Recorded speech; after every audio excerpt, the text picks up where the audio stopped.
자, 이번에는 아미노산의 보충에 대해서 우리가 한번 생각을 해보도록 하겠습니다. 단백질이 필수 아미노산 위주의 섭취가 굉장히 중요한데, 일반적으로 건강한 성인이라든가, 이런 분들은 사실은 그 아미노산을 일반적인 그 식사에서 섭취를 하면 되거든요. 그래서 보통 단백질의 그 섭취 기준은 체중 1kg당 약 0.8g 정도를 섭취하는 것을 권장을 하고 있어요.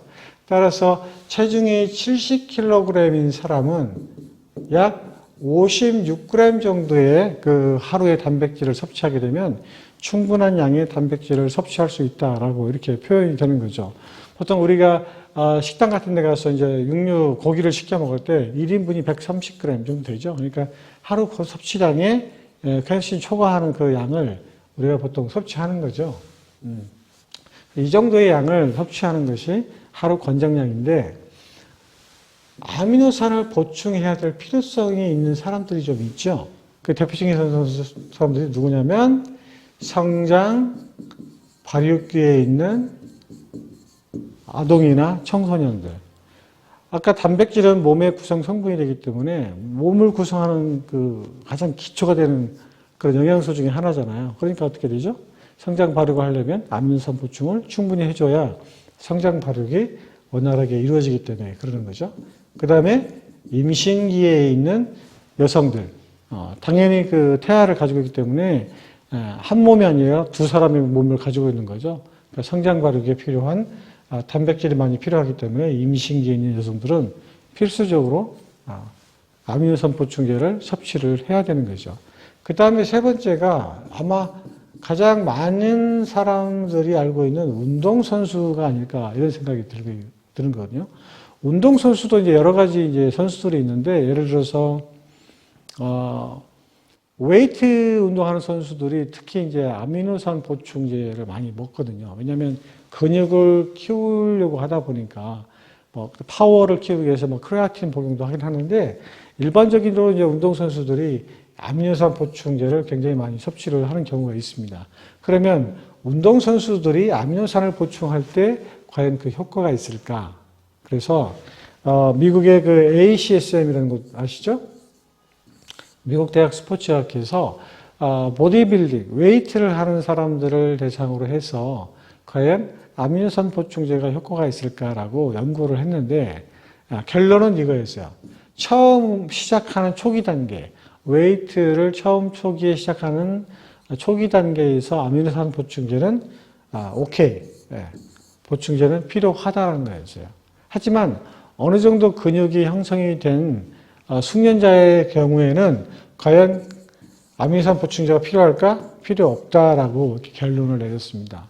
그러니까 처음에 운동을 시작하는 사람들한테는 아미노산 보충이 근육을 형성하는데, 근비대를 유발하는데 효과가 있을지언정 그 이상 어느 정도 이제 근육이 단련된 사람의 경우에는 아미노산 보충이 사실 그다지 필요 없다라는 것이 이제 ACSM의 결론인 것이죠. 그러면 아미노산 보충을 오히려 지나치게 많이 했을 때 부작용 같은 것들이 일어나요. 부작용. 어떤 부작용이 일어날까요? 첫 번째, 단백질은 아미노산으로 분해돼서 우리 근육이나 간에 아미노산이라는 형태로 저장이 돼요. 아미노산이라는 형태로 저장이 되기 때문에 이 아미노산은 체내에서 에너지 대사에 관여를 잘 하지 않습니다.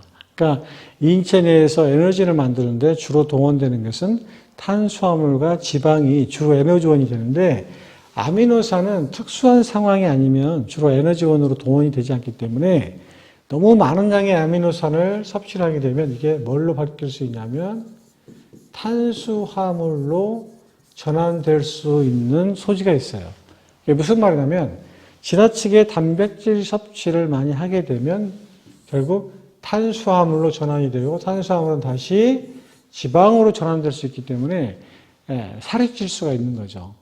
예전에 그 황제 다이어트라 해가지고 아침에도 소고기, 점심에도 소고기, 저녁에도 소고기 이렇게 먹는 다이어트가 한때 유행한 적이 있었죠. 사실 그 황제 다이어트는 살이 안 찌는 게 아니라 살이 쪄요. 결론적으로 말하면. 다만 탄수화물이나 지방을 직접적으로 섭취하지 않기 때문에 단백질 섭취를 통해서 이런 과정을 거치기 때문에 조금 느리게 탄수화물이나 지방 섭취가 이루어질 뿐이지 사실은 과잉 섭취를 하게 되면 마찬가지로 지방으로 전환될 수 있기 때문에 고기, 육류만 섭취해도 살이 찔 수 있다는 거죠. 두 번째는 여러분 잘 알고 있는 통풍을 유발할 수 있어요. 통풍. 보통 가우트라고 표현하는 건데 통풍이라는 것은 뭐죠? 인체 내에서 뇨산이라는 것이 만들어지는데 뇨산이 우리 혈액을 타고 순환하다가 조인트 같은 관절 부위에 침착하게 되고 그 관절 부위에 침착하게 되면 이게 딱딱하게 굳게 돼요. 굳게 돼서 뭘 압박을 하냐면 신경을 압박하기 때문에 굉장히 통증을 일으키는 거거든요. 그래서 바람만 불어도 아프다고 표현하는 것이 보통 통풍이라고 하고 또는 황제병이라고도 불리우죠. 잘 먹고 잘 먹는 사람들이 걸린다라고 해서 황제병이라고도 불리는데 이건 어떤 것이냐면 인체 내에 퓨린이라는 성분이 있어요. 퓨린. 이 퓨린이라는 성분이 우리 몸에서 중화가 돼야 되는데 콩팥이 나빠진 관계로 이 뇨산으로 변한 것을 중화시키지 못하고 혈액을 계속해서 타고 다니게 되는 거죠. 이걸 뭐라고 하냐면 과뇨산 혈증이라고 보통 표현하는 거예요. 그래서 신장에서 콩팥에서 이 뇨산을 물로 충분히 분해시키지 못하기 때문에 이런 그 뇨산이 혈액 속에 타고 순환하면서 이런 관절에 쌓여서 생기는 질환을 보통 통풍이라고 표현하는 거죠. 그러니까 단백질을 지나치게 많이 섭취하게 되면 이 단백질이 아미노산이 뭘 많이 만드냐면 퓨린을 많이 만들게 됩니다. 퓨린. 그래서 결국은 단백질 섭취를 많이 하게 되면 뭘 일으킬 수 있다? 통풍을 일으킬 수 있다. 퓨린이라는 성분은 대표적인 것이 단백질뿐만 아니라 알코올도 퓨린이라는 성분을 많이 만들고, 그래 여러분 그 이스트라는 거 들어보셨죠? 효모. 이스트도 역시 통풍을 많이 유발시키는 퓨린이라는 물질을 만드는 대표적인 물질로 이렇게 알려져 있거든요. 그래서 살이 찌거나 그 다음에 통풍을 일으킬 수 있다.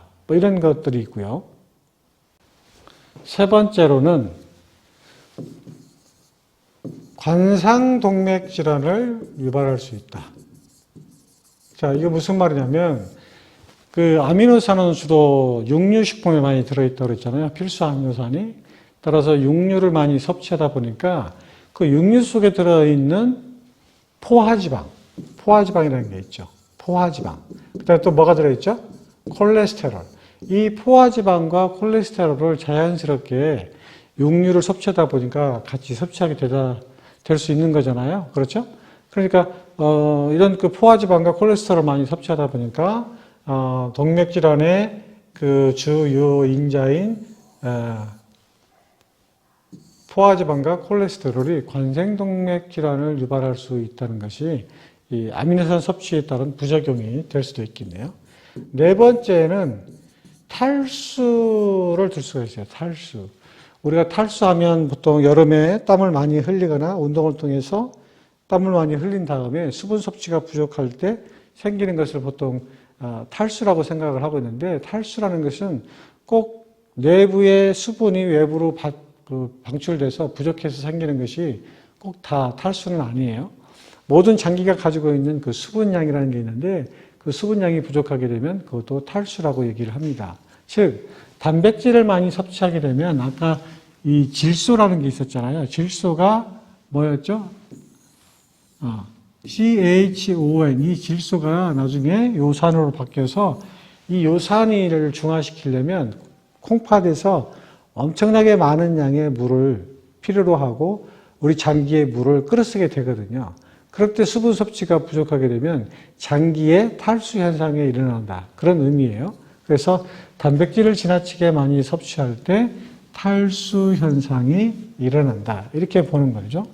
그 다음에 마지막으로 어떤 부작용이 있냐면 칼슘 결핍을 일으킬 수 있어요. 칼슘 결핍. 자, 칼슘은 뭐죠? 우리 인체 내 근 수축에 관여하기도 하고 또 뼈를 만드는 구성 성분이기도 하죠. 다 이게 뭐 때문에 그러냐면 질소에 따른 요산이 그 역할을 하는 건데 이 요산이 많다 보니까 요산을 중화시키기 위해서 우리 몸에 있는 칼슘을 많이 이렇게 끌어다 쓰거든요. 칼슘을 많이 끌어다 쓰다 보니까 아무래도 인체 내 이제 칼슘 부족으로 인한 여러 가지 그 질환을 유발시킬 수 있는 것이죠. 자, 이런 것들이 그 아미노산을 지나치게 단백질을 많이 섭취했을 때 생길 수 있는 그 부작용을 예를 들어서 5가지를 설명을 드렸습니다. 자, 마지막으로 단백질의 에너지원에 대해서 말씀을 드릴게요. 단백질의 에너지원.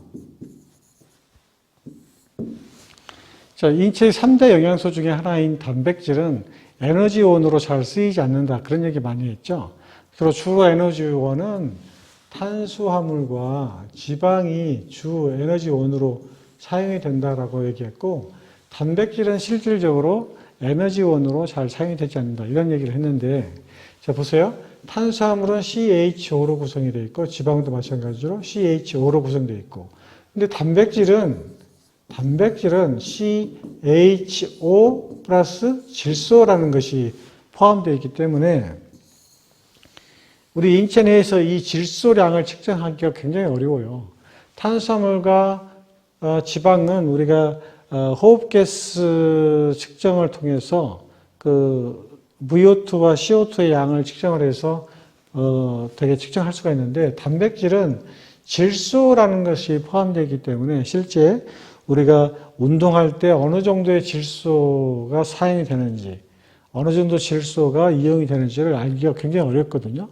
이걸 정확히 알려면 사실은 이제 그 선수의 변을 받아서, 그 사람의 변을 받아서 변 속에 들어있는 질소량을 분석을 해야만이 단백질이 어느 정도 사용이 됐다라는 것을 알 수가 있는데 실제 그렇게 하기가 굉장히 어렵잖아요. 그렇죠?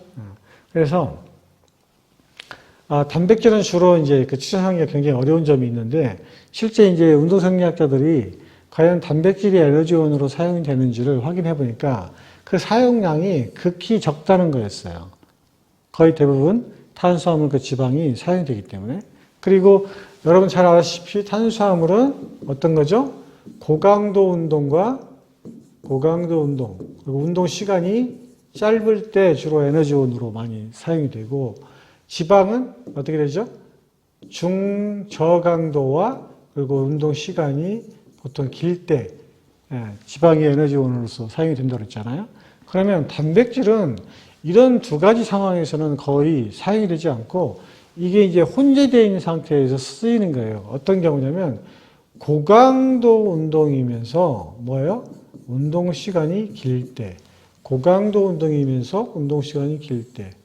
사실 이런 운동은 굉장히 그 일반인들은 하기 어려운 운동이고 운동선수들이 뭐랄까요, 극기 훈련을 한다든가 아주 그 자기가 갖고 있는 체력 수준의 이상의 훈련이죠. 오버트레이닝을 한다든가 그 다음에 일반적인 그 운동 경기에서는 아마 대표적인 것이 마라톤 같은 것들이죠.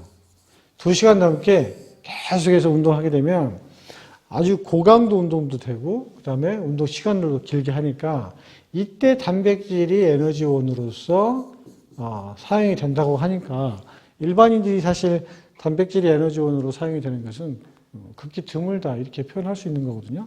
그래서 이런 경우에 단백질이 전체 에너지의 한 10% 정도를 담당을 하고 있다 이렇게 표현을 하는 겁니다. 따라서 단백질은 인체 내에서 에너지원으로 사용이 되지 않는다. 그래서 비단백 R이라는 말을 씁니다. 비단백 R.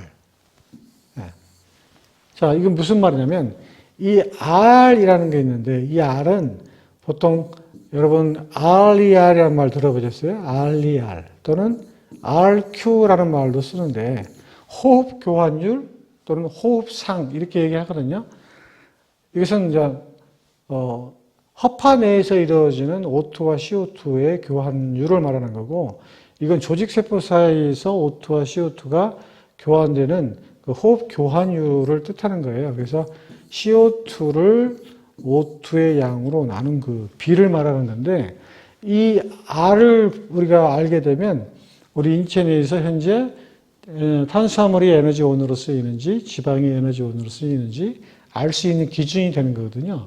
근데 실제 단백질은 에너지원으로 거의 쓰이지 않기 때문에 뭐예요? 비단백 R이다라고 표현하는 거죠. 에너지원으로 거의 쓰이지 않는다. 따라서 단백질은 인체 내에서 거의 에너지원으로 쓰이지 않는다라고 이렇게 여러분이 알고 계시면 될 것 같습니다. 자, 오늘은 단백질에 대해서 함께 공부를 해봤습니다. 다음 시간에 또 찾아뵙도록 하겠습니다.